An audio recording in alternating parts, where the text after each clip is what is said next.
Hello students, welcome to you CR International School online classes. Students, how are you? I hope that you will be fine at your home. Now we are going to start our chapter 3rd of economics class 10th.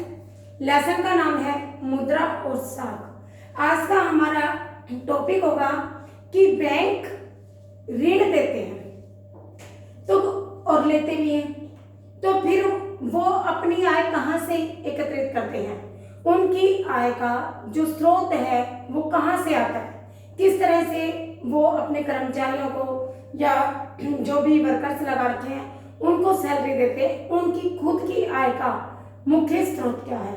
तो देखिए, बैंकों की आय का स्रोत केवल ब्याज है। ये वाला ब्याज कौन सा? दो तरह का होता है। एक को कर्जदार से लेते हैं, जो ब्याज कर्जदार से लेते हैं। कर्जदार कौन? जो बैंक से ऋण लेता है किसी जरूरत को पूरा करने के लिए। जब कोई व्यक्ति बैंक से ऋण लेता है तो वो कर्जदार कहलाता है। ठीक है, ऋण वो भी ले रहा है और बैंक उसे ऊंची दर पर, कौन सी दर पर? ऊंची दर पर क्या देता है? ब्याज लेकर पैसा, ऋण उधार देता है। दूसरा कौन सा होता है? जमा करता है। जो अपना पैसा बैंक में जमा करते हैं उस पर दिया जाने वाला ब्याज। ठीक है, तो इस तरह से मेन भूमिका किसकी हो गई यहाँ पर? ब्याज की। ये क्या दो तरह से रोल प्ले कर रहा है। एक तो कर्जदारों को उनके जो राशि ली है उस पर ब्याज लेकर, और एक जमाकर्ताओं को जो राशि उनकी बैंक में जमा है उस पर। तो इस तरह से बैंक का आय का जो मुख्य स्रोत है वो ब्याज है। और एक चीज और समझ लीजिए कि जमा जो करते हैं उस राशि पर बैंक कम इंटरेस्ट देता है, उस पर वो ब्याज कम लगाता है, उसकी ब्याज की दर निम्न होती है। लेकिन जो कर्ज देता है, जो किसी दूसरे को उधार देता है, तो उस पर वो अच्छी मात्रा में ऊंची दरों पर ब्याज लगाता है। जितने भी समय के लिए आपको पैसा चाहिए और जितना चाहिए, अगर आपके पास गारंटी है, गारंटियर है, मौजूद है, बैंक दे देगा। लेकिन लास्ट तक की किस्तों के वो आपके साथ ब्याज के पैसे जोड़कर ऋण देगा। ठीक है, तो इस तरह से जो अंतर है, कौन सा अंतर? जमा राशि पर कम ब्याज और ऋण राशि पर ज्यादा ब्याज। रोल सारा किसका है? ब्याज का। उसके बीच का जो अंतर होता है, मान लो कहीं वो कम ब्याज दे रहा है और कहीं ज्यादा दे रहा है, तो बीच का जो अंतर है, ज्यादा जब दिया उसने तो उस बीच के अंतर को वो अपनी आय का स्रोत बनाता है। ज्यादा दिया है उस पर पैसा ज्यादा आया, और दिया कम तो पैसा बच गया ना, लेफ्ट उसके पास शेष रहेगा। मान लो मैंने बैंक से 5 लाख रुपए लिए, मुझसे वो 5 लाख के हिसाब से कम भी 8 लाख रुपए वसूल करेगा और उसकी 10-12 साल की किस्तें बनाएगा मेरी सैलरी के अकॉर्डिंग। तो मेरे से ब्याज उसने कितना फालतू ले लिया? 2-2.5 के मैक्सिमम मेरा ब्याज एक्स्ट्रा लगते जाएगा। लेकिन अगर मैं वही 5 लाख रुपए उसे जमा कराती हूँ तो मेरी 10 साल में मुश्किल से मुझे 100 लाख रुपए का फायदा हुआ, 1 लाख रुपए। तो बीच में कितना बच गया? 1.5 लाख रुपए। वो 1.5 लाख रुपए जो भी है वो बैंक के आय का स्रोत बनेगा। आप देखिए भारत में कितने बैंक, सभी बैंकों से थोड़ी थोड़ी आय एकत्रित होगी, रिजर्व बैंक के पास पूरी डिटेल जाएगी, तो उसी से कर्मचारियों की भर्ती होना, अब उनकी सैलरी निश्चित करना, ब्याज की दरें निश्चित करना, ये सब काम रिजर्व बैंक के है। वो आवश्यकता के अनुसार ये सारे काम करता है। अब राष्ट्रीय विकास में जो ऋण है वो सहायक होता है कैसे? जब हम ये देखते हैं कि ऋण पर इतनी ऊंची ब्याज दरों में हमें पैसा मिलता है और फिर भी हम ऋण लेते हैं, तो ऐसी क्या जरूरत है, क्यों लेते हैं? तो देखिए, कहीं ना कहीं हमारी मदद भी करता है। ऋण जो है हमारी जितनी भी आर्थिक गतिविधियां, पैसे से संबंधित जो भी लेन देन है, हम ऋण लेकर पूरा कर सकते हैं। अगर हमारे पास नहीं है तो हम बैंक में जाएं, अपने जरूरी कागजात को रखें।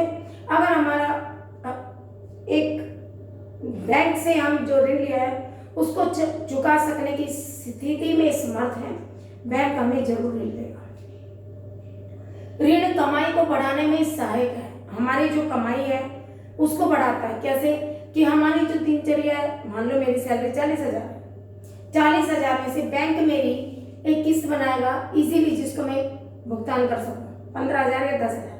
तो जहां पर मेरी इनकम में भी फर्क नहीं पड़ा, 15,000 बैंक को देके 25,000 मुझे बचेंगे, जिससे मेरा जीवन यापन आराम से हो सकता है, घर खर्च चल सकता है। उसके अलावा मैं बैंक से जो ऋण ले रही हूँ उससे मैं अपनी जरूरत का जिस भी चीज के लिए ऋण लिया है उसकी डिमांड को पूरा कर सकते हो। तो इस तरह से कमाई को बढ़ाने में भी सहायक है।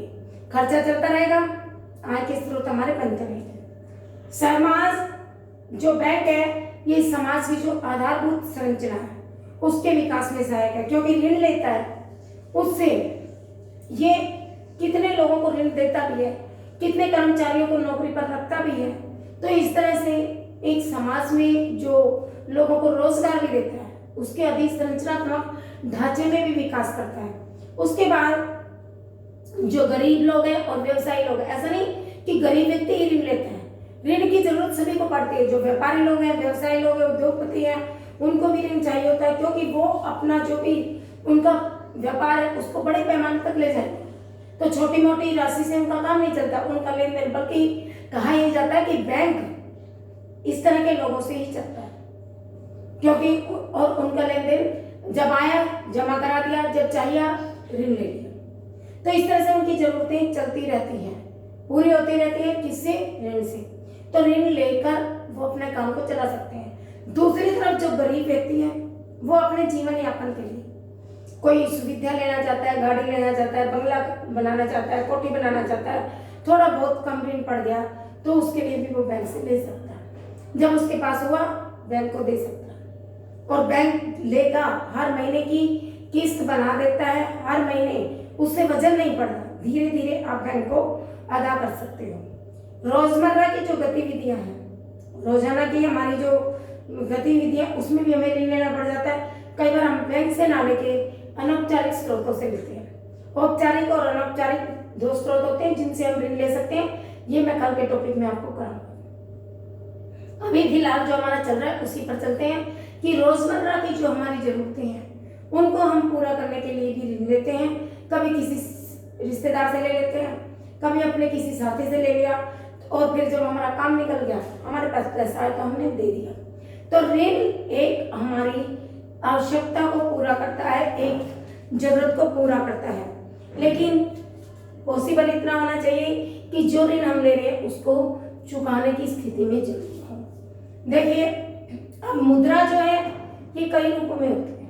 जो मुद्रा के आधुनिक रूप है विशेष तौर पर दो है, करेंसी और मांग जमा।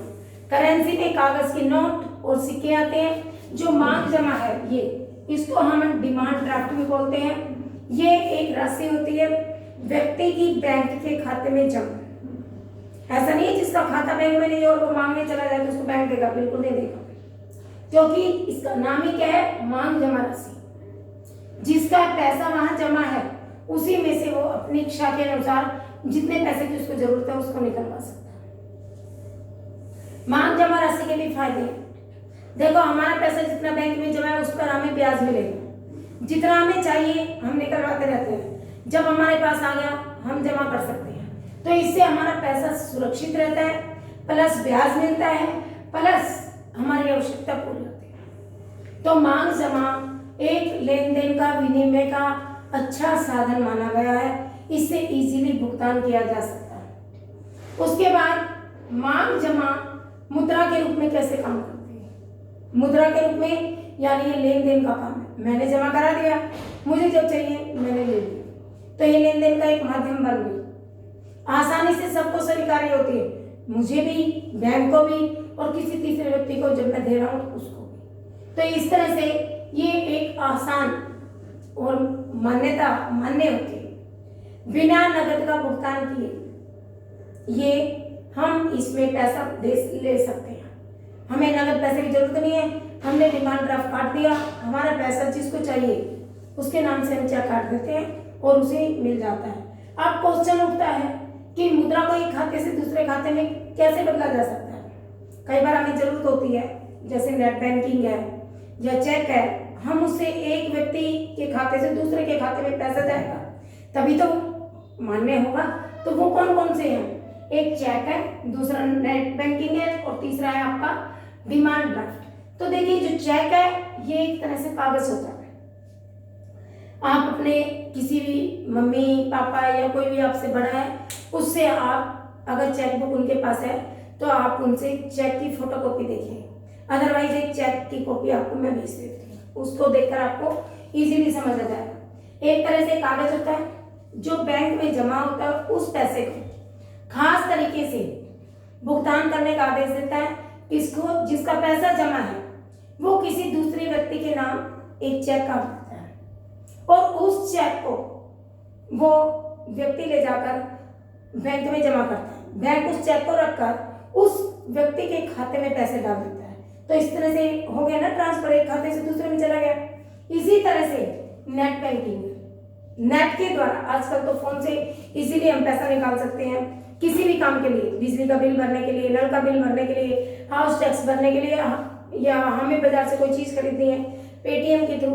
तो ये नेट बैंकिंग क्या होती है? ये हमारा एक पैसा बैंक में जमा होता है, लेकिन नेट का यूज करके, हम फोन का यूज करके उस पैसे को एक खाते से दूसरे खाते में तब्दील कर सकते हैं। एक ऐप डाउनलोड होती है जो, या हमारा फोन नंबर होता है, उसकी डिटेल बैंक में होती है। जब हम उसको निकालना चाहेंगे तो वो उसको सर्टिफाई करेगा और हमारा पैसा एक दूसरे खाते में चला जाता है। इसी तरह से तीसरा है डिमांड ड्राफ्ट, जो मैंने अभी आपको समझाया, मांग जमा।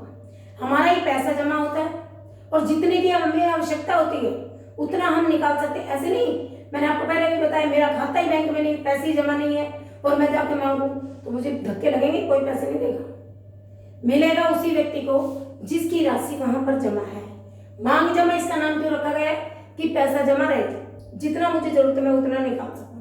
तो ये जो साधन है, चेक है, नेट बैंकिंग है, डिमांड ड्राफ्ट है, ये ऐसा साधन है कि मान लो एक व्यक्ति बैंक तक नहीं जा सकता, किसी काम में बिजी है, तो वो घर बैठे किसी दूसरे के नाम चेक काट कर नेट बैंकिंग के द्वारा, डिमांड ड्राफ्ट के द्वारा एक खाते से दूसरे खाते में अब पैसे को तब्दील कर सकता है और जो उसको जरूरत है वो पूरी कर सकता है। तो आज का हमारा ये टॉपिक था, इसको मैंने क्लियर कर। अच्छा, एक हर बैंक अपने एक एप्लीकेशन को डाउनलोड कर सकता है जिससे आप टाइम टू टाइम अपने पैसे का ब्यौरा ले सकते हैं कि कितना आपने निकलवाया, कितना जमा हुआ, कितना शेष है। वो अपनी एक आईडी देता है, जैसे इलाहाबाद बैंक या एम्पावर। इस तरह से किसी दूसरे बैंक ने अपनी कुछ रख रखी है, तीसरे बैंक ने कुछ रख रखी है। एटीएम भी देते हैं, अगर आप बैंक सीधा ना जाना चाहो एटीएम से भी निकाल सकते हैं, नेट बैंकिंग में ही आता है।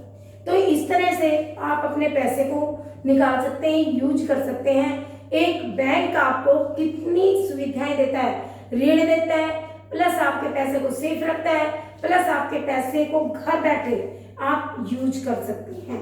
इस तरह आज का हमारा टॉपिक बिल्कुल कंप्लीट है।